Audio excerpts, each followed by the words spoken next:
attempted to appoint a national commissioner from the president's team, and we're talking about the special assistant to the president on social media, Loretta Onochie. Well, of course, that generated a lot of reaction. The lady went all the way to the National Assembly, where she was, facing a barrage of questions as to what she was going to do, her political credentials, and all that. And at the end of the day, she didn't scale through. But of course, this generated a lot of reactions as far as the social media was concerned. A lot of people saying that she was a politician. A lot of people saying that, she lacked the integrity to basically be a national commissioner because of her background in the All Progressives Congress, where we have news that she was later the National Integration Forum urged the Senate to confirm these 7 national commissioners and resident electoral commissioner for the Independent Electoral Act had been further amended to provide for an alternative of holding primaries. All these conversations were going on, and some Nigerians thought that, the issue was just the Electoral Act Amendment Bill and not the issue of national commissions, and this seemed to have gone under the radar. So these appointments have gotten some reactions from Nigerians, especially the fact that you have the political angle coming to play, the background of these people being appointed as national commissioners, and the fact that people do not want politicians to be in the saddle as far as the electoral umpire is concerned. And it's also brought about the debates that, we should be taking the powers to appoint these national commissioners from the executive and even the legislature and handing it to the judiciary. Quite a number of pundits have commented on this from time to time. We'll take a break right now. When we return, we'll continue with some more stories on our trending segment right here on Plus TV Africa.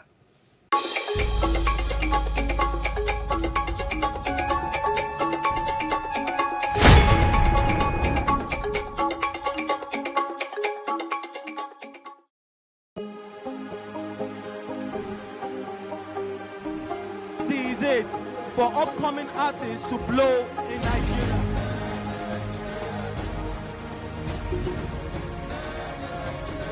Welcome to Plus Trending. I am Booking November, your host, saying thank you for joining us on today's episode. Welcome back. It's tea time on Plus TV Africa. Practice makes perfect. I'm not perfect yet, but I'm a lot better than I used to be. He's a king. He's entitled to marry 100 if he wants to.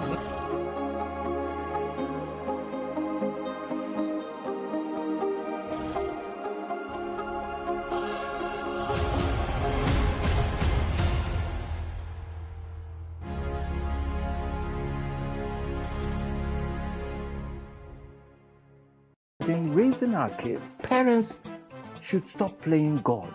The internet is actually using the people. Well, when you are looking for money to help other people, then it becomes easy. Don't rush into marriage. I always say this. You rush in, you rush out. Family is the bedrock of every society and the essence of life. On Today with John and Helen, we dig deep into family values in every sense of the word. Join us every Saturday at 9:15 a.m. on Plus TV Africa, DSTV channel 408. With you, we an excuse anymore, as Plus Events is all you need, as we bring you the glitz, the glamour, and loads of fun. Oh, definitely, right? No question. He's a living legend.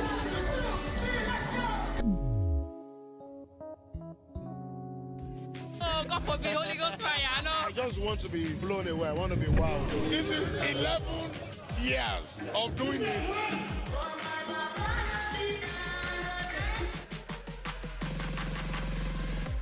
I'm surrounded by so much positivity. No, it's okay. Yo, what's up, my people? It's your boy Starboy Terry. You're watching Plus Event on Plus TV. Stay glued to Plus TV Africa every Saturday and Sunday, 4:30 p.m. West African time. Welcome back. Still the trending segment right here on Plus TV Africa. Of course, we're talking about the plans by the electoral umpire, the federal government, And of course, that again has got people talking. Why are you appointing another member of the All Progressives Congress? Ms. Gumos is an engineering professor at the Niger Delta University and was tapped by the Nigerian leader last month to replace Ms. Onoche, his controversial aide on new media. And also, this is another one yet again. Her APC membership form or card has been making the rounds all over social media, and of course you saw it on your screen there with her name and her picture. Professor Rhoda Gumos clearly stated there as an APC member. So people are yet again complaining and saying, Mr. President, you cannot appoint a member of your political party as a commissioner of INEC. This is not how it's done. This goes against the Constitution of the Federal Republic of Nigeria. And of course, that's where we stand right now. Let's move on to the next trending story. Federal government planning to regulate all social media platforms.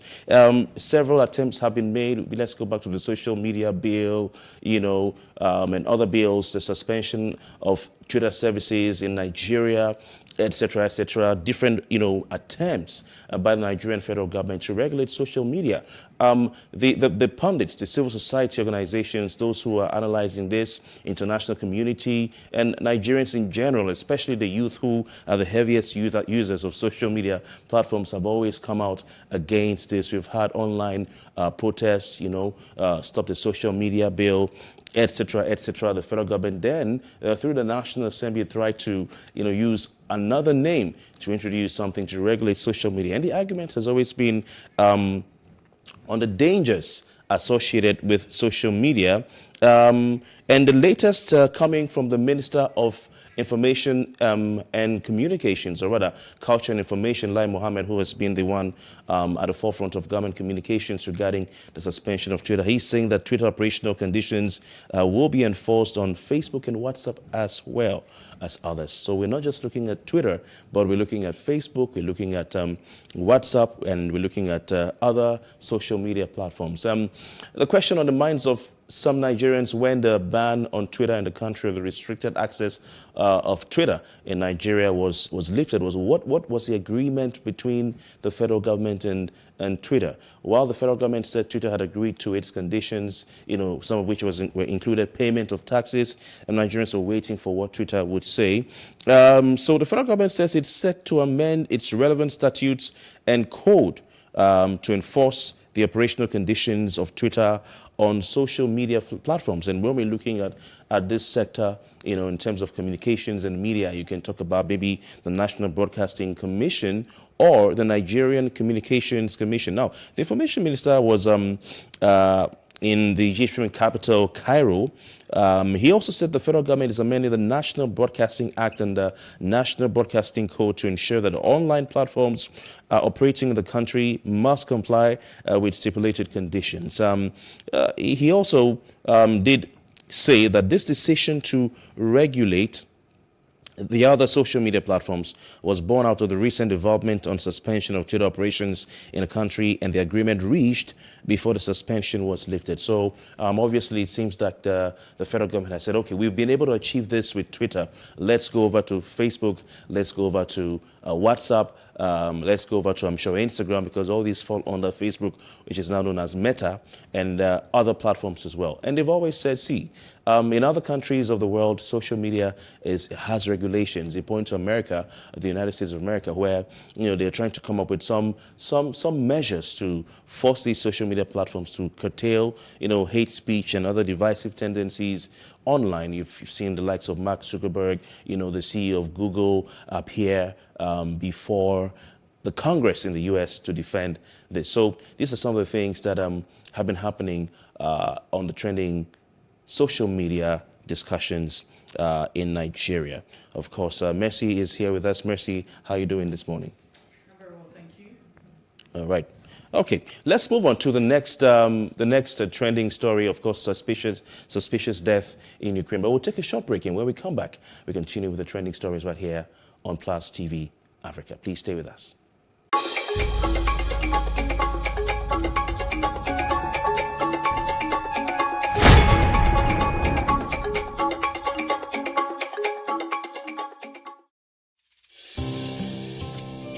For me, I wanted to change that culture. I didn't believe that until you see a white man or you see a foreigner in the kitchen before you can believe that, you know, good food is going to come out of that kitchen.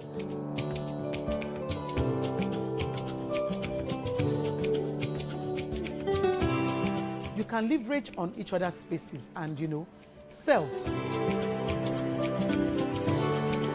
We believe in Nigeria, right? We believe that Nigeria can get better. We, the youth, are the ones that can make it better. And my products are proudly made in Nigeria.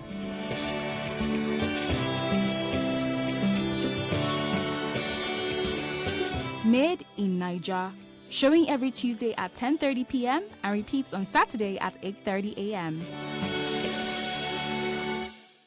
Are you ready to party right from the comfort of your TV screen? The Rundown's here to save the day. From freshly baked videos to the classics to the youngins and dope conversations, all in one chart. We got you covered. Just tune in to The Rundown every Friday, 10:30 p.m. West African time. The Rundown. Let's turn it up. Nigeria's Niger Delta region, from where the black gold fuels Africa's largest economy, where the lines between wealth and poverty has never been thinner. Conflicts, poverty, insecurity, and environmental challenges daily confront the region. How can the Niger Delta story be changed for the better? Join Mamude Akuga at 9 p.m. every Friday evening on PlusTvAfrica as he probes deep in search of solutions. Inside the Niger Delta with Mamude Akuga, the authentic voice of Nigeria's oil-rich region. For 10 years, there's a delay here. Space and Style, 6:30 p.m. on Saturdays and 5:30 p.m. on Wednesdays. Contrary to popular belief, Corona is not a hoax. The virus is real. Be responsible, wear a mask, wash your hands with soap and water, and avoid crowded places. Maintain physical distancing. Be responsible. Together, we can overcome the pandemic.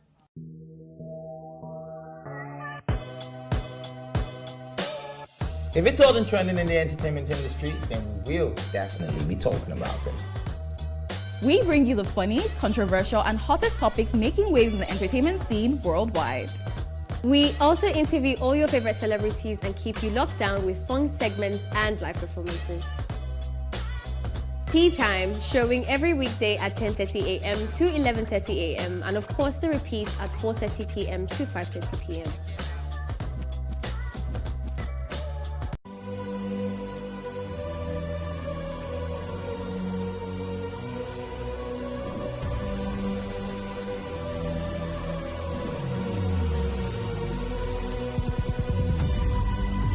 What we do not understand, we will stigmatize.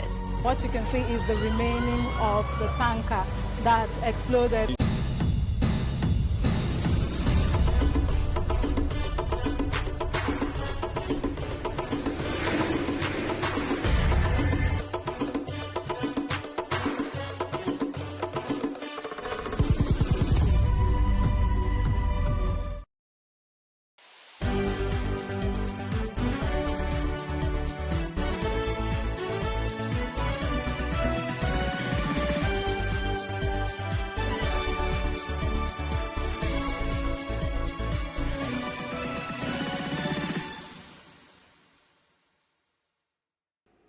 It's The Breakfast on Plus TV Africa. Time for us to take you through the pages of a national daily. All right, let's start off with the Daily Independent newspaper.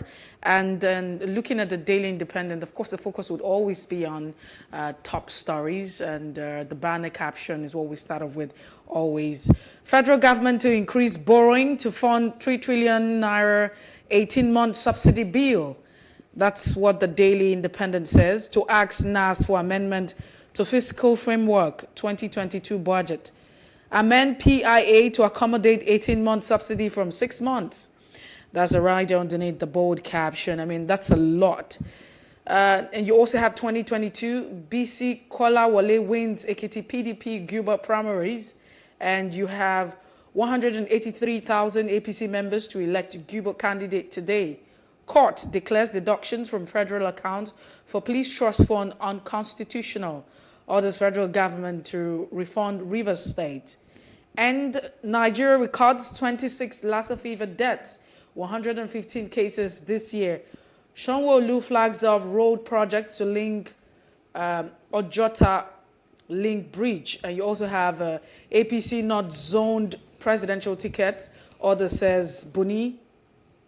2023 elections will push away foreign portfolios investors. And Constitution Review reps seek creation of 111 additional NAS seats for women.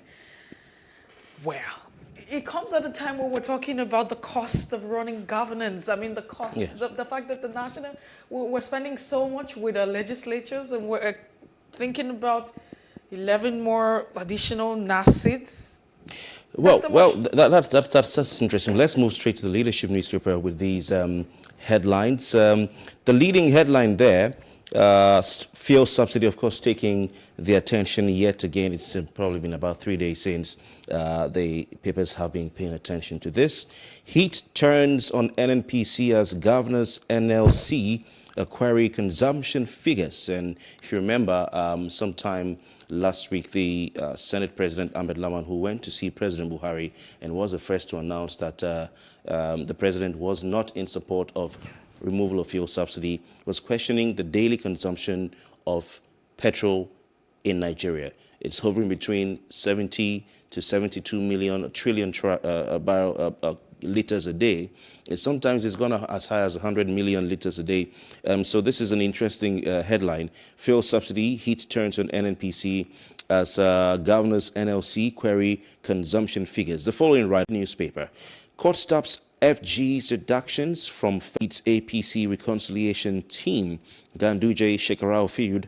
APC leads Buni leads APC reconciliation team. That story talking about the former and present governors of Kano State as far as the leadership tussle for the APC in that state is concerned. At the top of the front page of the leadership newspaper, FG reverses EFCC NFIU's retention of 10% of recovered loot. FG reverses EFCC NFIU's retention of 10% of recovered loot. NEDC budgets $6.7 billion for rebuilding of Northeast. Those are stories coming on the front page of the leadership this morning. All right, away from the leadership, we look at the Nation newspaper this morning. The banner caption reads, government to fund petrol subsidy with 3 trillion naira in 1 year. And the Federal Executive Council okays 2.55 trillion naira supplementary budget. Presidency will borrow to meet obligation. Rivers faults ex-commissioner's defense on dumped plane. And Sanwo-Olu will deliver Okpebi or Jota Bridge next year. You also have the 2023 Saraki Okorocha 6th presidential ticket. Fayoshe's man, Kolawole, is Ekiti PDP candidate. And APC adopts direct primaries to pick Ekiti candidate. This is some of the headlines you find on the Nation newspaper this morning. Indeed, it was a back-to-back action as far as Ekiti PDP Guba primary was concerned. I'm sure Mr. Etuku can't wait to talk about it. Let's go over to the Punch newspaper this morning. And, of course, these headlines on the front page of the Punch newspaper. Governors NLC doubt fuel consumption. NNPC demands 3 trillion naira for subsidy. With the following writers to that story, or to that headline rather, there is a lot of fraud in consumption and distribution figures. Fayemi. Reps raised 28-member panels to probe daily fuel consumption refineries. And the last writer to that headline, Nigeria risks bankruptcy as fuel subsidy continues, experts warn. FG. Really a worrying. Also on the front page of the Punch newspaper, PDP primaries 150 political thugs arrest, raises tension. Fayoshe's candidate clinches governorship ticket. Wike lied, claimed abandoned aircraft stolen in 2015. Wike lied, claimed abandoned aircraft stolen in 2015. This is coming from the current transportation minister, former governor of River State. It's now a back and forth between the current governor and former governor over that allegedly abandoned plane in Germany. Alleged assault or sexual assault, Baba Ijesha drops no case submission, opens defense February 17. Okrocha plans World Conference on Presidential Bid, seeks Senators' prayers. Okrocha plans, we should say, World Press Conference on Presidential Bid, seeks Senators' prayers. That story can be found on page 13 of the Punch newspaper. Overwhelming majority of IGBAO's sanctions against corporates. Those are the headlines coming on the front page of the Punch newspaper. Well, let's have Ezekiel Yai to share his thoughts on the stories this morning. Thank you for joining us. We do appreciate your time. Thank you for having me. As always, I'm grateful. So I will start off with this one. And the Daily Independent newspaper, Constitution Review, Rep 6 creation of 111 additional seats for women. And you also have the fact that recommends 6 more in state assembly across the entire federation and rejects state pleas despite insecurity challenges. Yeah, I see some good in some of the things that they are trying to do. For instance, level-headed and think more of the larger good. And women, from my personal perspective, seem to have a higher affinity to achieving such ends than the men. So when you go to the national, and their commitment value is usually on the very high side, and they're usually very, very good nationalists. That's what I've come to know about women. And I think it's actually right, because if you look at the countries around the world where they are led by women, indices show that they are much better governed than those led by men. I mean, that's a proven statistics. I could name those countries, you know. That is on one hand. So when it comes to Nigeria, the sort of politics we play, the money game, completely disenfranchises the women. So looking for an ingenious way to get the women to be on the ballot, and to not just to be on the ballot, 10 people, instead of 10 people sharing that same 100 naira.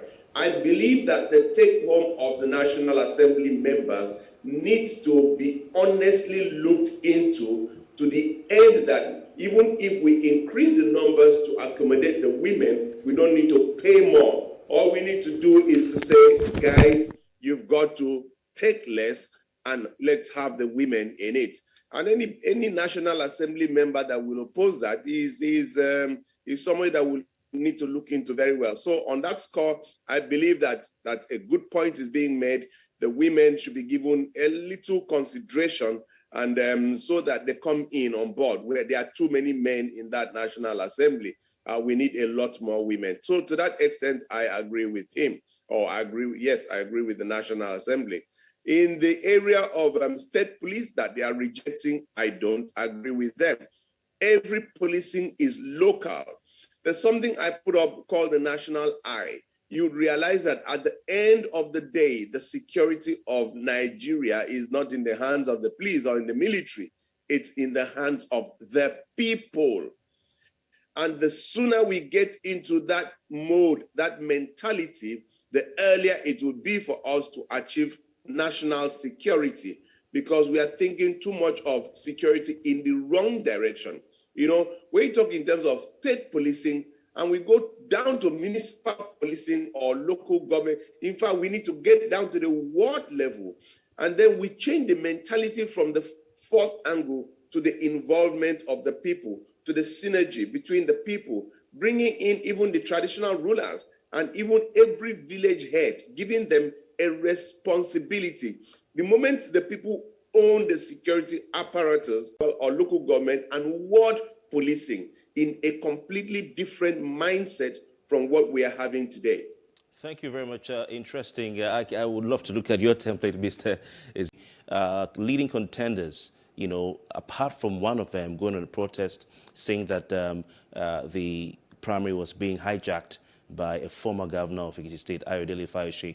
Well, Fayose himself, being a delegate and a member of the PDP, was in the building at the primary center yesterday, and his anointed candidate, BC Kolawole, emerged as the winner of that Ekiti PDP Guba. Senator Abiodun Olujimi herself, one of the leading contenders, had submitted a letter withdrawing from that race, citing the fact that she was being disenfranchised. But Shegoni was still there.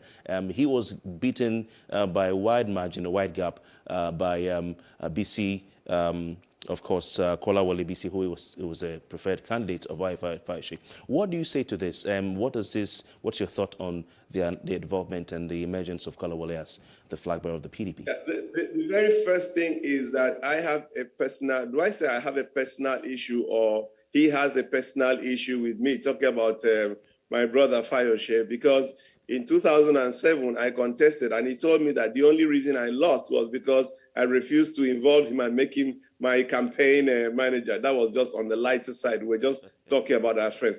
But let me tell you the simple truth. Like him or hate him, you cannot dismiss Mr. Fayose with a wave of the hand. You can't. And he has established himself without any iota of doubt that he has good grasp, grip, and control over the politics of Ekiti. It's not surprising that the results went that way, expected. And see people to decide exactly what they want. The issue is, now that we are going through with the primaries, I want the smaller parties to bring up extremely credible candidates so that the conversation, like we are changing in Akwa Ibom, it moves from hashtag party to hashtag person not party. So we now start to interrogate, because today nobody's talking about APC at the center. They're talking Buhari, and that's the fact. In Akwa Ibom, nobody's talking of PDP. They're talking of Governor Udom. So the mentality comes to the fact that it's about the issue, because of course there was a video circulating on social media showing, members of the PDP going at each other with blows. Even the DSS officials at the venue had to try to separate them, and they also got involved in the fisticuffs. There's been a complaint of a doctored delegates list, by the other aspirants in that primary. They are saying that the list of delegates was doctored. Abiodun Olujimi, in her complaint, said that she could not even muster her own delegates from her own area. Things were taken out of her hands. And if we check, you go online, some of the videos circulating show delegates showing their ballot paper to Fayose, who was seated there. He was there with a pen and, of course, a notepad. Of course, he'll be expected he wants to write the results. But it's in color, full color. Delegates went to him to show him how they voted. They showed him the ballot paper. So what do you say to this as far as internal democracy is concerned? The conversation around consensus, candidature, direct primaries or indirect, and we're looking at 2023. We want credible candidates to emerge and everyone to have a chance. I'll tell you this, and I want Nigerians to listen and listen good. I was the pioneer national chairman of Young Democratic Party. What is going on is not a coincidence or an accident. It's a well-orchestrated, mechanism that allows people in power to control power and retain power. That's what it is. It has nothing to do with free, fair, credible, transparent processes, whether it is direct or indirect or consensus. It's about the power block holding on to power. Why do I say this? Look at the constitution of each of the parties and see whether there are ambiguities in the processes of selecting. Which party tells you who makes the delegates list? There are two. One is statutory delegates, appointees and, several, elected officers at several levels. And then those that you bring up through election at the lower levels, the congresses and things like that. And those lists are so subjective. It's a power game. I was the Ward and Local Government Congress Committee chairman of the PDP to one of the states. And that is where you get the structure of the party handed over to certain people. Every party member is mandated to register electronically. You say, how about the villages? Are they not using ATM cards and POS in the villages? Forget that. They have no problem with electronics. They just know that that transparent process cannot be, because the day it is, the power is removed from the power blocks and given to the people, and they won't stand that. We're looking for a party. I'm in the ADC, and yesterday at the BOT level, we actually sat down and talked and asked ourselves, why can't we be different? Why can't we do something that will energize Nigerians to know they have a credible alternative? And from what we came out at the board level yesterday, I think Nigerians should look forward to something exciting from the African Democratic Congress, which is the ADC. Okay, so Ezekiel Yaitok, let's move away from that now and look at the Nation newspaper, where government is to fund petrol subsidy with 3 trillion naira in 1 year. That's what you find. And the fact that the Federal Executive Council, that's the FEC, okays 2.55 trillion naira supplementary budget. Presidency says it will borrow to fund the obligation. What are your thoughts on this one? My thoughts on this one are so complicated that I pray God gives me the capacity to unpack what's on my mind. Because this issue of subsidy, I want to tell Nigerians that we should just, let me come with that word that we don't like to hear a lot of that. We just pray that God takes us through this administration. Not subsidy. It's one of those very, very well-doctored, manipulated, and controlled construct, okay? It's very well 50, do you understand me? And their wealth is 100 blocks.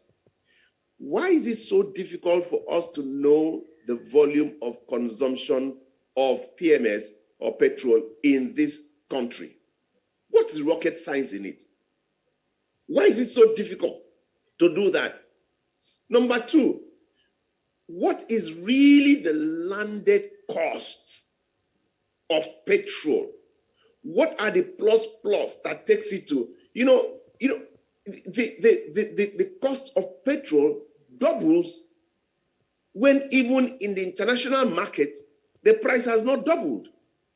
So the question is, you can't say, oh, the international benchmark, the price of crude has gone up. The percentage difference just has no relevance with the cost of petrol in Nigeria. Why is that so? Number three, what is the rocket science in fixing refineries? I know, and I can tell you without batting an eyelid, that if I want to construct a certain type of building, within an hour, I can tell you the specialists in that area. Not just because I'm an architect, and in every area we have professionals, but because the internet makes certain information available to you in your bedroom. So you look at 1, 2, 3 best practices. You call them, even if it means paying them to come and profile what you've got and profile solution. So within 1 month, within 2 months, within 6 months, you can know the real situation and the real solution. So the next question is taking an informed decision. But this government has been on the seat for over 6 years, trying to unravel how to fix the refineries.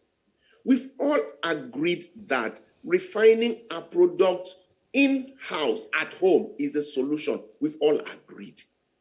Now, if before President Buhari came in, he said that subsidy was fraud, to the best of my knowledge, and he comes in, one expected that for such a fraud of such gargantuan financial implication, 3 trillion in 1 year, 3 trillion in 1 year, is not something as a president is your first priority, number one priority.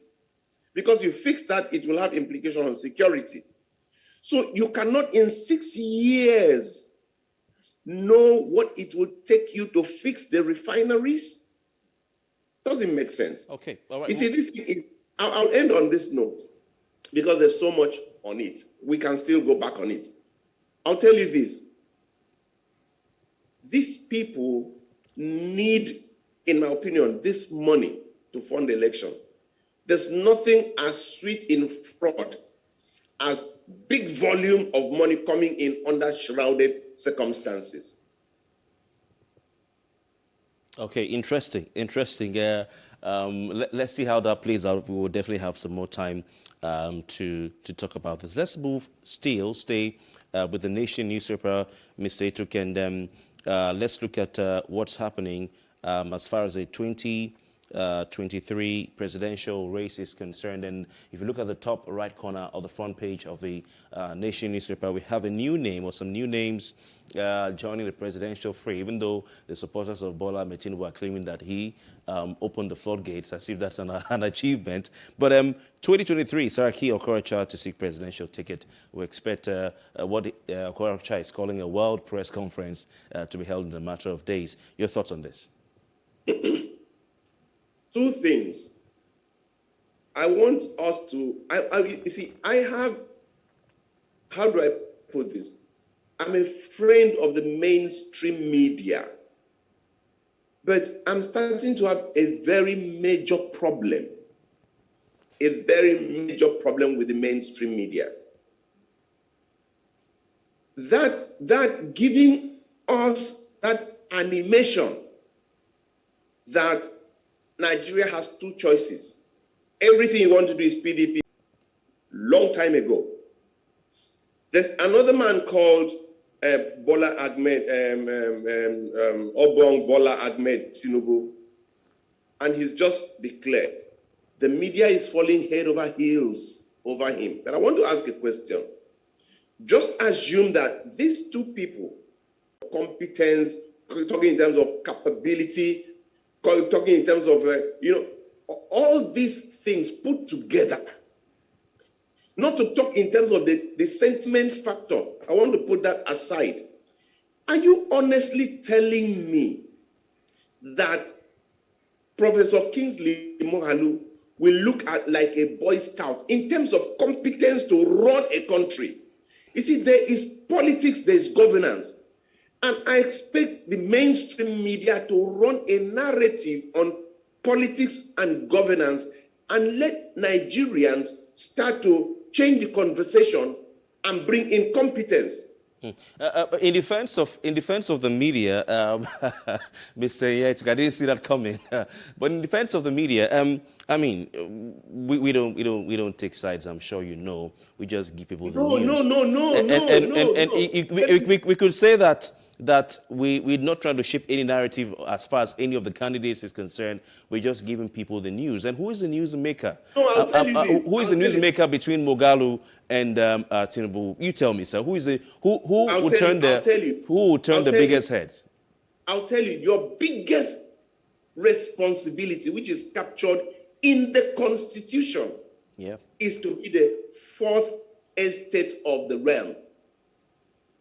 That's your biggest responsibility, which is captured you are actually captured in the Constitution. So what do you do? Well, we can't be telling the public who to vote for. I'm coming, brother. This one, me and you, bros. You know what you do, what you owe this country in the Constitution is narratives on good governance. So what you do is not who is more popular, is like the narrative here is on good governance. Nigerians who will be a better CEO. They're not taking sides, but you are driving a narrative which is not on who has more capacity. Capacity does not help Nigeria. Competence helps Nigeria. So the media narrative should be who is more competent, and they sit on that line of competence, and they drive so that the conversation becomes competence, capacity, character, competence, capacity, character.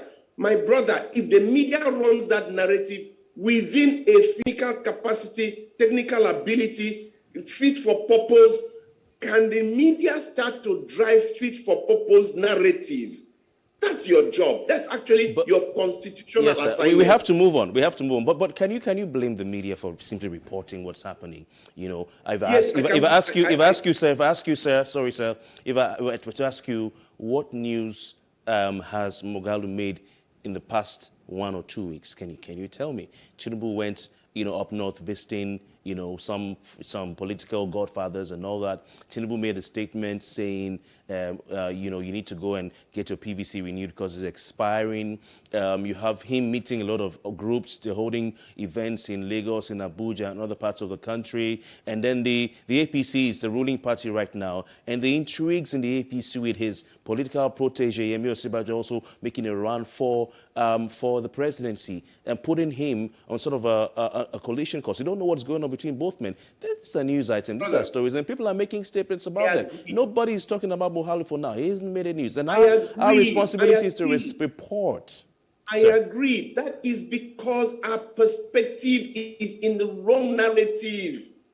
You want a coach for the Federal Republic of Nigeria, and you're telling me about his family, he's going there, he's done this. If the narrative is on competence, character, capacity, capability, we will be running narratives on Moghalu's, capacity. Whether he speaks or he does not speak, we are interrogating him. My brother, let me say this. The day that, say, Tinubu becomes a president, if it pleases God and his soul, so that day, visiting Kano, talking about this become irrelevant. And we have become the poverty capital of the world. The decisions that are being taken are emasculating the people. We are dying. What we should be asking us, who is that surgeon? We should even be going around and bringing out the different surgeons. Who is that coach? We should be going around bringing out the best coach. The richest coach is not necessarily the best coach for a country. Now Nigeria has become the poverty capital of the world. We're having problems, mega problems. So our narrative cannot be, oh, the man is making news. That cannot be a narrative, brother. You know that. It cannot be the man is making news. We want to know this man that is coming. Even the media also has the duty of interrogation of, oh boy, this man, when they come, oh, the man get plenty money. Oh, do we need this man? Is he the person for us? Will he make it us better? Will he make that should be the media narrative. Why I say this is because I am a product of the media to a great extent. I've enjoyed the goodwill of the media. I am known today, nationally, internationally, because of how favorably disposed the media is to me. So I'm a friend of the media, but the time has come when we've got to call ourselves to order and say we owe this nation to drive a narrative of good governance and not of capacity and competence. I'm sure you know where I'm coming from. Thank you so much for being part of the conversation. We really do appreciate your time, and it's always inspiring, listening to you. We look forward to more of this time. Thank you. God bless you all. And that's the size of it for Off the Press. We will return with the major conversation, looking at the deductions from the Federation account to fund the Police Trust Fund. And before that, let's tell you what happened today in history. Okay.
businesses in Africa can be very challenging.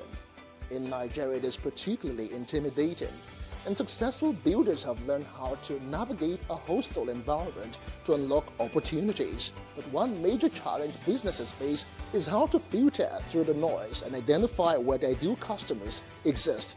Get insight and practical steps from industry players and captains of industries. Hear success stories to help you make informed decisions as you scale your business in Nigeria. Watch Business Insights at this time on PlusTvAfrica. Praise God, from whom all blessings flow. Welcome to your favorite program, The Moment of Truth, brought to you by the Citadel Global Community Church. Our God is a God of salvation, far above all principality and power and might and dominion, that regardless of what happens in this season, you will escape. Say to your neighbor, there is no peace for the wicked. The lazy man does not roast what he took in hunting, but diligence is a man's precious possession. Finally, my brethren, be strong in the Lord and in the power of his might. Moment of Truth with Pastor Tunde Bakare, Sundays, 7 p.m. on Plus TV Africa. How can we have peace without justice? Plus Politics. It's not just another political conversation, it's about keeping you in the know. The relevant interviews, asking the tough questions to those that matter. Get the answers you need. Does it mean that the people who were injured, people who were shot at, those who were involved in that stampede are not going to get justice? It is unfortunate, it is sad that we have a government of deaf and dumb. Analysis from top experts. The last election was not really an election. We feel that Obasanjo has a very special place in his heart for hating Ijaw people. I think it really boils down to two things. One, trust and accountability. Plus Politics, every weeknight at 7 p.m. on Plus TV Africa. I used to care for the world's opinion. I used to beg for validation. But the fire that burned in me was hotter, and the passion that lived in me had a voice of its own. So I stopped waiting and started to act. I stopped fearing and started to live. And when they thought I would fail, I stepped into my power. Because my time is now. Amstel Malta, be your best. I miss them. Well, they should be on their way by now. Will it feel like it used to? With everyone so busy these days. It will be fine. Suddenly, feels like I'm gonna fall. I can see all of my dreams so perfectly. Look at Lena! Single file! Love's not a dream at all. Somebody. Grandpa, what was Grandma like? She always found ways to bring us all together. It took me a while to discover how she does it. Devon Kings, taste that brings us all together. Whether you like it or not, the dryness and dust is coming. And this time, it might not give up that easily. But do the people have the power to shake it off? Well, of course they do, and you do too. Kick dry skin to the curb and get smooth, intensely nourished skin with Nivea's deep moisture lotions and lip balms. Follow the story online, #DoneWithDryness.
Well, that's part of the problem to why people are pathetic towards the insurance company. I think it's a bit too harsh. For someone who has been paying for 10 years, I think there should be a bit of a compromise in such a situation. What do you think? Like I said, you need to speak with your insurance. You don't take it for granted that, oh, I've paid for 10 years, there's a delay here and there. They need to be notified. There has to be a plan for payment. But when you don't talk to the brokers, when you don't talk to the insurance company, and you sit down in your house expecting, I've been paying all of this while, if I don't pay now, even for a month, even for a day, even for a day, because if your contract expires today, that's the expiration of it. Space and Style, 6:30 p.m. on Saturdays and 5:30 p.m. on Wednesdays.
For upcoming artists to blow in Nigeria.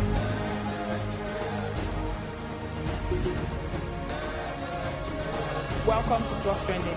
I am Booking November, your host, saying thank you for joining us on today's episode. Welcome back. It's tea time on PlusTvAfrica. Practice makes perfect. I'm not perfect yet, but I'm a lot better than I used to be. He's a king. He's entitled to marry 100 if he wants to.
Welcome back. It's still the breakfast on Plus TV Africa. Well, to our first major discussion right here on the breakfast.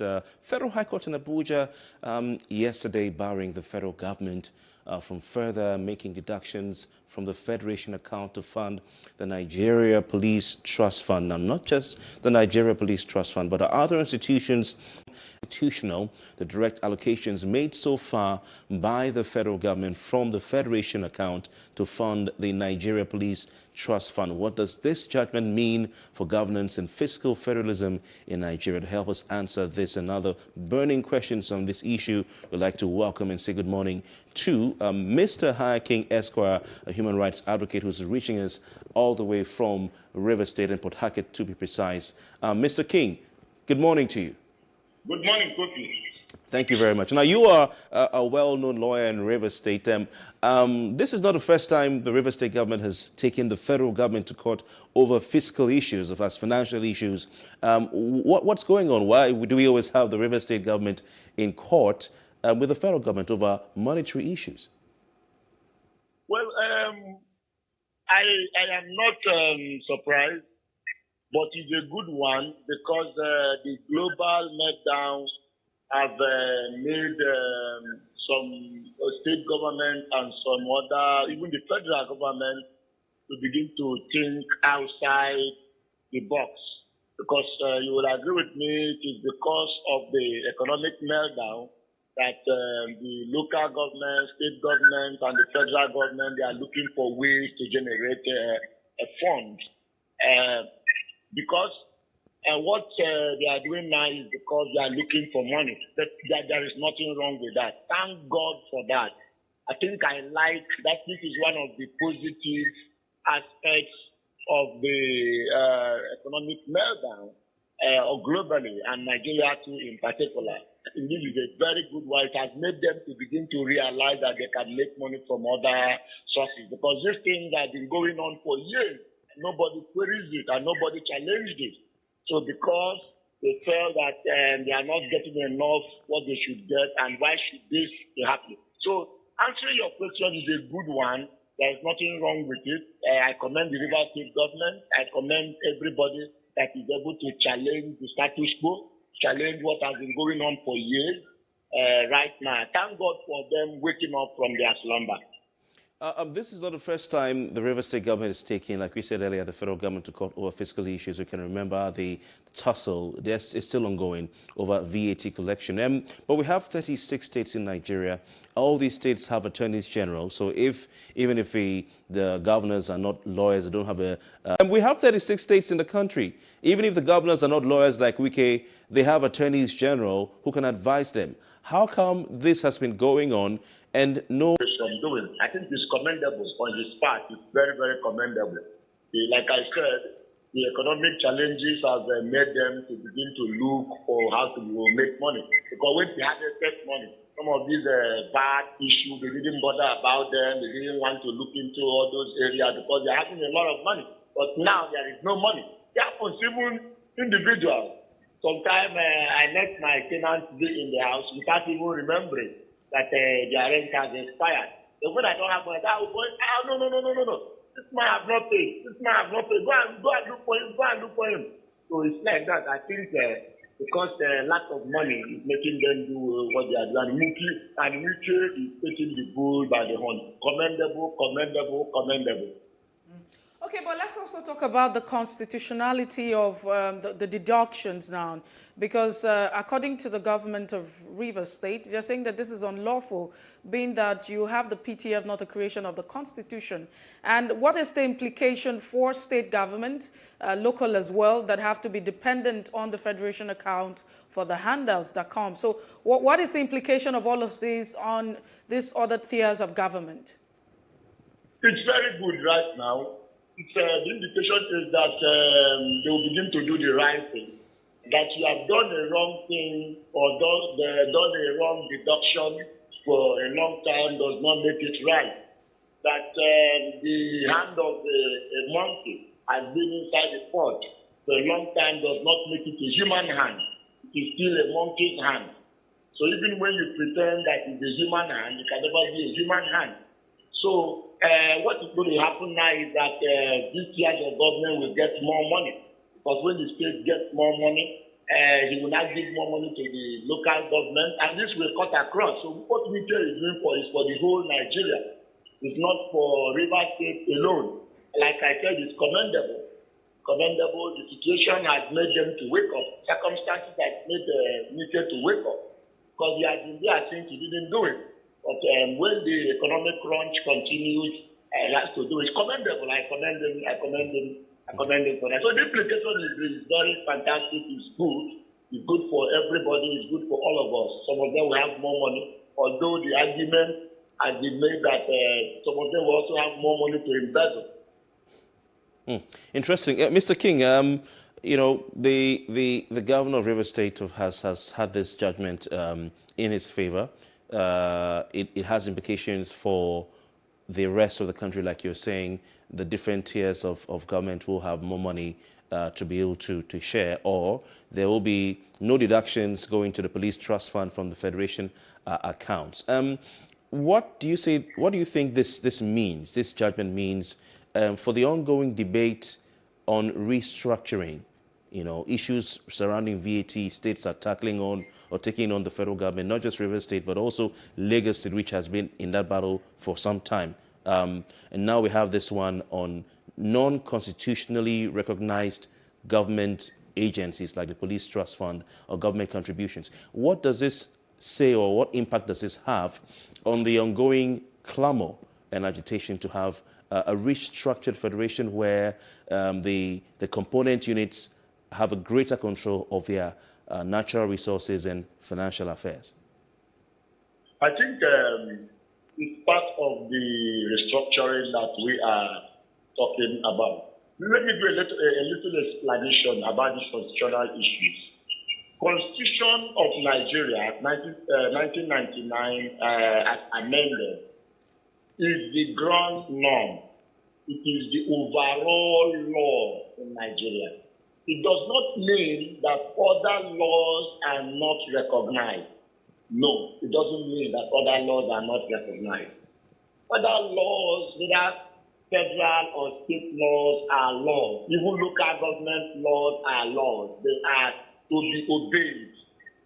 But what the lawyers are saying, or what the law says, is that the Constitution, being the modern norm, the ground norm, the overall norm, the overall law, the almighty law, every other law you make must be subservient to the Constitution, must be under the Constitution. It must not go outside what the Constitution says. So that is why the courts are mandated, are under obligation to implement the Constitution. Now, if other laws, for instance, and the Constitution clashes, the Constitution takes precedence. If the law of the Federation, for instance, clashes with the state, the federal law takes precedence. If the state law clashes with that of the local government, the state law takes precedence. In that order, like seniority, senior brother, father, mother, senior brother, senior sister, and so on and so forth. That is how it is. All of them are laws. None of them are inferior. We are only saying, if you go contrary to what the Constitution says, this is it. Now, I have not read that judgment, but what I think from what I just saw in the media is, this deduction you are doing, you ought not to deduct it from the federation account. You ought not to deduct it directly from the federation account where all of us are sharing from.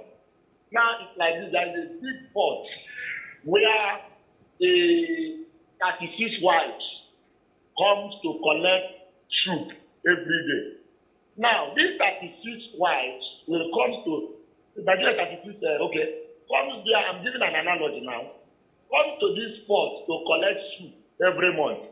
And this soup inside this big pot is shared among these 36 wives.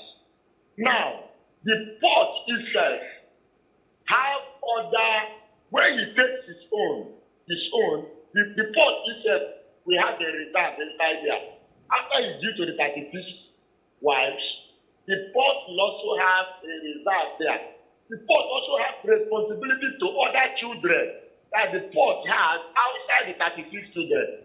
Maybe some concubines.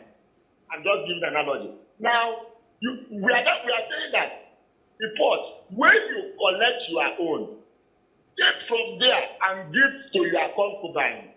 Don't take from this pot first. When you take from this pot, you give to this your concubine, you now come and share. Our ration will reduce. That is what they are saying. Okay. So the police fund and some other agencies are made to be funded by the federal government. And federal government will fund that one from their own allocation, not from this central force where all of us are to share from. Because if we have 36 billion to share in a month, and you remove, okay, we have 40 billion for instance, and you remove 2 billion to give to this your concubine, and you now share 36, we now have 38 to share. 38 we may not be able to get 1 billion each. But if you leave the 40 billion inside the pot, you give us 36 billion. You can now use the 4 billion and give to your concubine. So you don't share from the central pot first. That is what they are saying. All right. Interesting. So that law is good. Mr. King, interesting. Yes. The trial judge cited, Section 162 of the 1999 Constitution, which recognizes only the federal, state, and local governments as far as the federal allocation federal accounts are concerned. Also, Section 4 of the Nigerian Constitution as well. But River State, this is not the first time River State has a River State governor has led, has been at the forefront of trying to ensure that the federal government does not dip its hands into the pool of funds that should go to the states, and they've tried to make the government at the center do the right thing. I think you clearly remember Rotimi Amechi as chairman of the Nigerian Governors Forum, leading the charge against Goodluck Jonathan and his attempt to dip his hands, the federal government's hands into and take from the excess crude account. I'm sure you remember that episode. Yeah. So, but the point being made by the federal government then under President Goodluck Jonathan was that some of these funds were needed for things that would even benefit the state. So, my next question to you is the issue of national interest. The Nigeria Police Trust Fund is not going to serve policemen in Abuja alone. They're going to serve policemen all over the country. We're looking at a time when the Nigerian government is trying to increase the number of policemen to match up with the increasing population. We have the ratio is below the recommended ratio of a policeman to the populace. So shouldn't the issue of national interest also be a priority to say, okay, let's contribute in the same way some state governors take money from the local government accounts and say, okay, chairman of local government A, this is money I'm taking. You know what I'm talking about, Mr. King. They do this. I don't want to talk about River State because I don't have evidence. I won't go there. But they do these things to the local government chairman. And the chairman keep quiet. And so it is in the interest of the state. Okay, if we are going to take the monies for, let's say, sanitation, which should be a local government affair, and then to fund the state sanitation agency, that's government is helping us. So shouldn't the states be looking at this as an issue of national interest, sir? That is what we are saying, Kofi. You see, when you perpetuate injustice, and on the other hand, you are asking for justice, it's difficult. But we in the human rights community, even when you are perpetrating injustice this way, with your right hand, you are perpetrating injustice, and with the left, you are asking for justice. We will support you on your left to ask for justice. And on the right, we will condemn you for perpetrating injustice. That is what we do in the human rights community. I agree with you that the governors are guilty of what they are asking the federal government to do. They are all guilty. They siphon, they intimidate local government. And which of the local government has risen up? People in River State, have you seen any of them rising up to challenge the status quo? One of them met me some time ago that he wanted to challenge the status quo. We agreed. And I said, okay, I gave him my bills, and we agreed to, okay, go and gather documents, let us start the fireworks.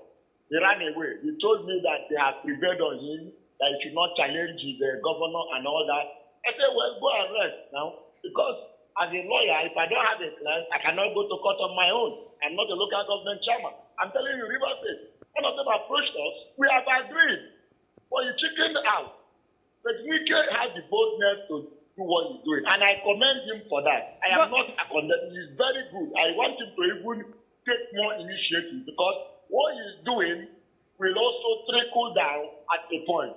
So question whether police is not for national interest. We are not saying police is not for national interest. We are saying that the Constitution did not say you should take the money from Federation account. That is what they are saying. The Federation account, share the money, follow the law, follow due process. We are not saying you should not. Now, if federal government has its own money, federal government has its own money that is from that pot that we are talking about. When you share, after sharing, federal government still have surplus money. You still have their money. From there, you fund the police. That is what it should be. The Constitution, the framers of the Constitution knows what they did. So let us follow the Constitution, even if it is faulty, even if the Constitution is not good, even if the Constitution is let's also talk about the fact, Mr. King. Can we also look at the issue you have talked about, due process? Due process is one thing that has not been respected. Looking at the Nigerian government at different quarters. I mean, you talk about obeying the law. First of all, the question is, why would the government want to deduct from funds from the Federation account where the Constitution does not give them the right to do that? So you can imagine the deductions that have been going on and how long these deductions have been going on, and different deductions that people cannot account for or people have not talked about. So that's on the one hand. So what difference does he make now that the Rivers State government has raised this concern? Is there a possibility that the federal government will stop this deduction? Does it make any sense? Would there be a case of restitution? Or would there be a law that would check the government, the excesses at the end of the day? And also, on the other hand, you want to ask yourself, with the PTF fund that is created, which is not, a creation of the Constitution, however, but you also have the National Assembly, creation of the National Assembly, are there no legal frameworks on how this, the PTF trust fund should be funded and how they should generate revenue or revenues that should come to them as a trust fund? No, there is now. Yeah, we're not even saying that the PTF is not constitutional because the body that created the PTF is a constitutional body and they are empowered to so do. So it's the constitution, it's constitutional. The PTF is constitutional. Every other thing created by the National Assembly or the State Assembly, they are constitutional. But what we are saying is that the deduction, they are not saying that they are not constitutional. You cannot even function if you are not a constitutional body. They are constitutional, they are recognized. The Constitution recognizes them. But they are saying that what the judges are saying is that this deduction ought not to be taken from the Federation account. Answering your question, there is always how to fund them. You cannot create a body and you don't have how to fund them. You just create them and they just go and no. Just like we have the task force in Rivers State. I have not seen how they were created by the House of Assembly. There is no law about them. Young men are just gathered, sent to the street. They are killing people, injuring people, impounding people's cars, harassing people, going with dagger, going with standard, going with pliers, destroying maybe people on the street. That is what we are saying. That's what they are not constitutional. If you are going to the State of Assembly, enacted a law, and organize them well, they must have a salary structure. You must tell us how you are going to fund them. Not to say go to the street, go and make money. No, to settle the boys. No, that is not the issue with the PTF. They are recognized by law. They are constitutionally recognized. There is nothing wrong about it. They are saying that the way they are going to be funded is from the federal government. The federal government has a way of funding them. They give money to the police IG now. There's money to be given to the police IG. Where he gets his money? They are saying that the Constitution, what the Constitution has not permitted, don't do it. Okay, Follow Mr. the King. rule of law. Yeah, Mr. King, we have to go. We have to go. The Constitution is faulty, no doubt. Yes. I am part of the people that say this Constitution should be yanked up and thrown away. Okay, Mr. King, we have to pull the plugs on this one, Mr. King, because of time. We have to go, Mr. King, but one wonders if this is what the Constitution says, the Section 4 of the Nigeria Police Trust Fund was created in terms of funding, and you have Section 126 of the Nigerian Constitution looking at which agency should be funded from the Federation accounts. How come the National Assembly did not know or did not take that into consideration? We want to thank you very much for your time and for your expert analysis on this subject matter this morning. Thank you. Thank you very much. High King Esquire is a human rights advocate joining us live from the city of Port Harcourt, River State. When we come back, NNPC presents a 3 trillion naira fuel subsidy bill to the federal government at the Federal Executive Council. We'll look at that with our guest analysts ahead on The Breakfast. Stay with us.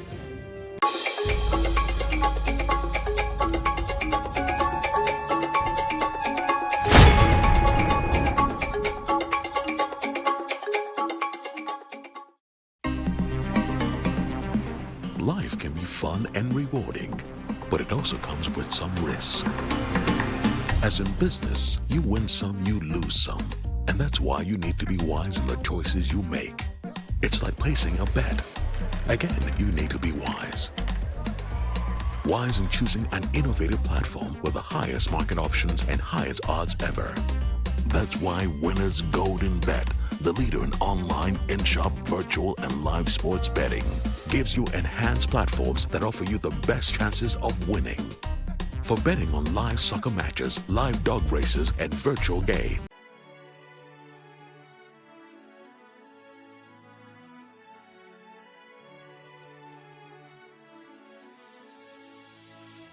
It is engagement we need to have. Those who suffer miscarriages are never taken into account. Members of the National Assembly are also influence peddlers.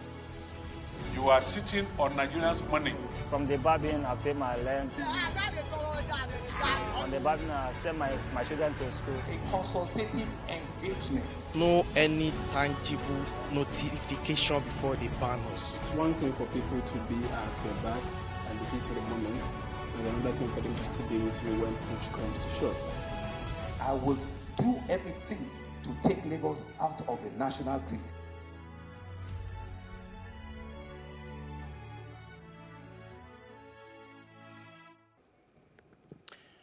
Face coverings in public places and other COVID rules have now been dropped by the United Kingdom starting from today. Prime Minister Boris Johnson had announced that when he appeared before the Parliament last week. Prime Minister also said the government would immediately drop its advice. We're now being joined live from London by resident of Thamesmead, London, Mr. Nsikagabase Amos. Mr. Amos, good morning to you. Thanks for joining us on The Breakfast on Plus TV Africa. Good morning. Thank you for having me. This is a major announcement by the Prime Minister. The rhetoric of the whole thing is basically trying to buy him some public support by removing the masks. If you ask me, lately, statistics have showed in the last that the compliance levels for wearing masks in public places and communal areas have dropped by every major peak. What that means is the level of compliance has dropped. So for me, how would this make any sort of difference? So I think it's just a gimmick of his to try and buy some sort of public support. But I think it's a little bit too early, because if you look at the rates of infection, particularly in London where we live, it is actually plateaued. It's not really, it has not actually dipped. It's just sort of a little bit, a dip a little bit, but it's not something that you could trigger an action short as removing the mask. So for me, I think it's a little bit too early. Okay, so what are your thoughts on this liberty? It feels like it's a liberty to not respecting this protocol. Do you think it's okay with the fact that this is, a serious global concern? Yeah, there's so many facts to it. Number one, the wearing of the masks. Many organizations have come out right after Boris Johnson announced to say that, well, the guidance for wearing masks has been removed, but we strongly advise the use of masks in communal areas. You've got so many transport companies, you've got so many retailers coming out to tell you that they have not completely embraced the idea of removal of masks entirely. So that tells you that people are taking the PM's word with a little pinch of salt, because there is no basis, there are no scientific basis for him completely teaching the mask, as it were. Mr. Query, what exactly is the difference between the Plan A and Plan B measures? You know, of course, we're hearing that Boris Johnson is saying the public had successfully followed Plan B measures, reverting to Plan A. What's the difference for those of you who are there? Yeah, for us, it's massive. It's not really clear, but it's massive. For instance, we are legally required to work from home during the Plan B. That is no longer a requirement. So that is a big difference. The hospitality industry will actually be jumping up and down right now by that announcement, because that means that they can go about their businesses without any sort of restrictions in place for access, complete access to all sort of clubs, nightclubs, pubs, and all that. So basically you can understand the basis for this decision. It's purely business and not really scientific, if you ask me. It's purely driven by business. So he's been showed from the beginning that he's listened to the business side of things a little bit more than the sage, as it were. So yes, I completely agree with that fact. So, on second Abasi, do you see people complying? Would you be wearing the nose masks?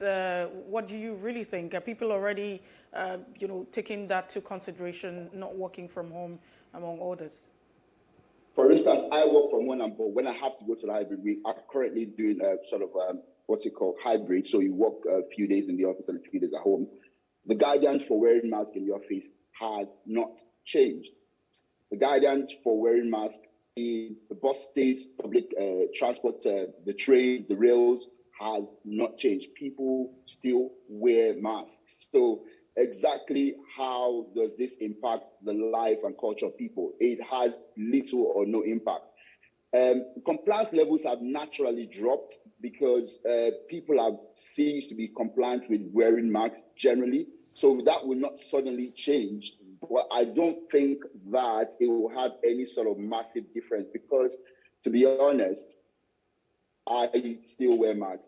People, you notice the compliance levels has to do a lot with the age brackets as well. The older you are, the more likely you are to comply with wearing masks. The younger you are, for instance, you're talking about the guys in the millennials, for instance. They don't give a flying hoot about wearing masks generally. So, but do you think? Yeah. Do you also think that this might, go well with some of the, what you want to call it, the conspiracy theories around, especially in Nigeria and in Africa as a whole, as regards the entire, because a lot of people still think that, the COVID-19 and Omicron is just a hoax. And so with this decision and with the policy coming from the United Kingdom, does this might just really go to justify that COVID doesn't really exist? It's just some political power play here. Well, the conspiracy theorists, sadly, it's disappointing because for me, track, monitor these things does not rule out the fact that COVID does not. It is real. People have had it. People have been hospitalized for it. People have died for it. So died with it, and so we need to desensitize people from thinking that COVID is some sort of conspiracy to I don't know what to call it. It's the same drive that prevents people from taking vaccinations as well, because they don't believe that it's real, so they don't believe that the vaccination is meant for it. It is a lie. It is a lie. COVID is real, and this message needs to be passed across to African countries and nations at large. Okay, thank you very much. It's quite interesting. In one sentence, what's the reaction of the public basically to this move? In one sentence, please. Indifferent. Okay. All right. Thank you very much. You used one word. I appreciate that. And Nsikagaba Sekwere is joining us live from Thames Mead in London, United Kingdom, giving us analysis of the latest move by the United Kingdom government to relax some of the restrictions placed on the public as part of measures to curb the spread of COVID-19 in that part of the world. Thank you very much for your time, Mercy. We have to move on the breakfast this morning. Yes, hopefully.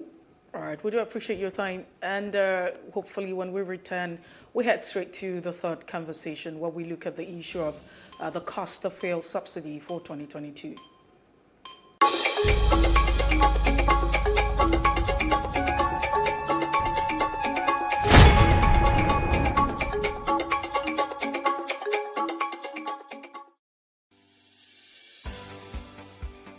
Businesses in Africa can be very challenging. In Nigeria, it is particularly intimidating. and successful builders have learned how to navigate a hostile environment to unlock opportunities. But one major challenge businesses face is how to filter through the noise and identify where their ideal customers exist. Get insight and practical steps from industry players and captains of industries. Hear success stories to help you make informed decisions as you scale your business in Nigeria. Watch Business Insights at this time on PlusTvAfrica. Contrary to popular belief, Corona is not a hoax. The virus is real. Be responsible. Wear a mask. Wash your hands with soap and water and avoid crowded places. Maintain physical distancing. Be responsible. Together, we can overcome the pandemic.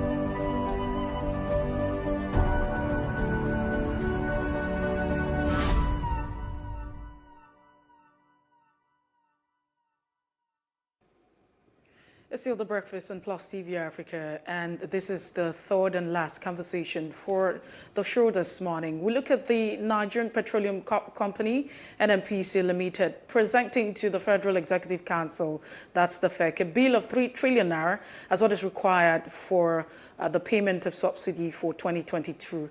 And this was disclosed by the Minister of Finance, Budget and National Planning, Mrs. Zainab Ahmed. The minister said that the FEC, that's the Federal Executive Council, considered the request to make additional funding provision to enable the government to meet the incremental fuel subsidy payment in the 2022 budget. And she recalled that only 443 billion is presently available in the 2022 budget, meant to accommodate subsidy from January to June. Now, to make sense of all of this, we do have Richard Inoyo, who joins us as an economist to understand the dynamics of this situation. Richard Inoyo, it's good to have you join us this morning. Hello, Richard Inoyo.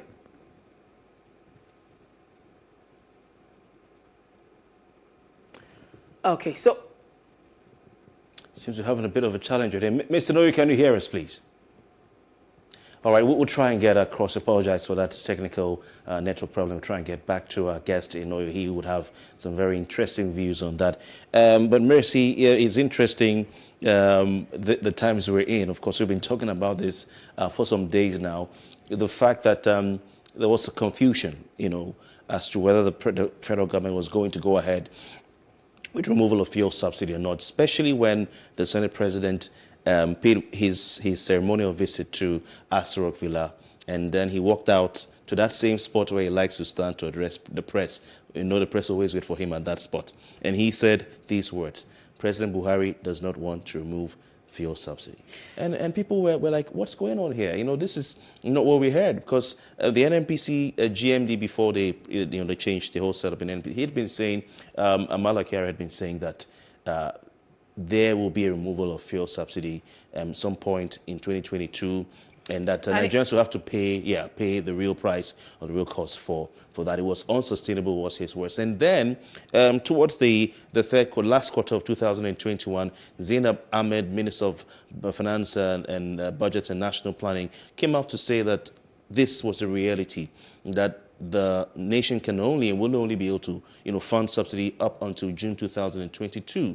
And then she gave, she was asked, okay, what's going to happen when this subsidy is removed? What's the plan of the federal government? And she talked about giving a monthly stipend to 30 to 40 million poorest Nigerians, and then people now started crunching the numbers and crunching the figures. Say, okay, if we're looking at removal of fuel subsidy, we look at the calculations, what it will cost Nigerians or the federal government to pay this 30 to 40 million poor Nigerians transport subsidy will be more than what you'd have spent on the petrol subsidy. So where's the money coming from? You should be saving money than spending it. And of course, President Buhari went ahead to present the budget to the National Assembly. And in that budget that the president presented and laid before the National Assembly, there was no provision for fuel subsidy beyond the middle of the year.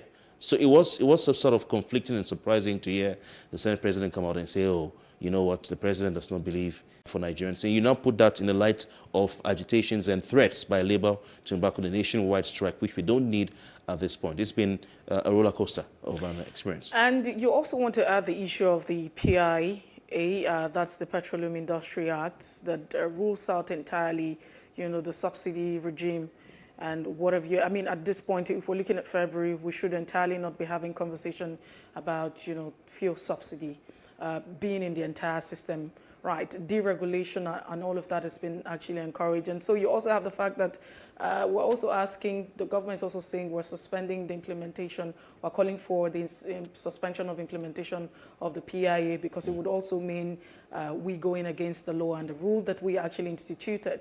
So, but it calls for the consent. Now, the argument for subsidy and its removal has, been ongoing for a very long time. Some people say it's not the right time to remove subsidy. Some people say it's okay to remove the subsidy, but the big question lies with what are we supposed to do? Before you say you're taking out subsidy, I'm sure that there are some things that should be in place before you are thinking of all of that. In the midst of all of the economic hardship, let's not forget the effect that COVID-19 had on the entire economy, and we have not recovered. I mean, the world has not recovered. Nigeria is still grappling. It's a good thing that we're hearing that, we have the oil prices increasing now, $90 per barrel, yeah. And which is a good one because remember at the time where it dropped in 2014, that brought us to the recession that we're faced with. So, there are too many questions, but at the end of the day, some people would say that a political will, when the government has a political will to do anything, they will get it done, and that's it. Well, that's so much that we can take at this point in time. Unfortunately, we're unable to connect with our guest,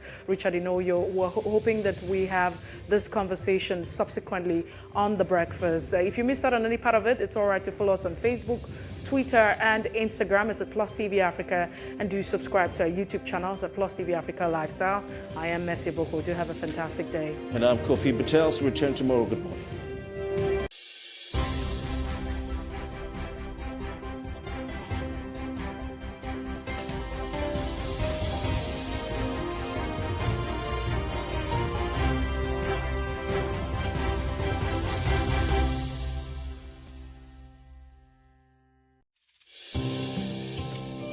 For me, I wanted to change that culture. I didn't believe that until you see a white man or you see a foreigner in the kitchen before you can believe that, good food is going to come out of that kitchen.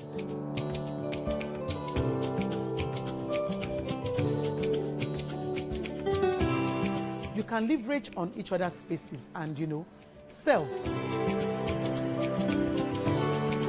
We believe in Nigeria, right? We believe that Nigeria can get better. We, the youth, are the ones that can make it better. And my products are proudly made in Nigeria.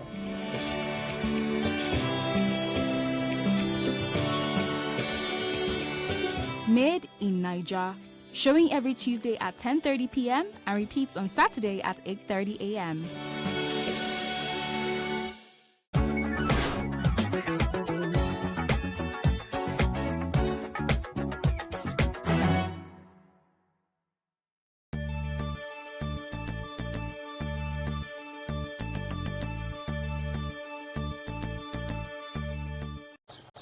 As fever. In some cases, there's a difference between fever and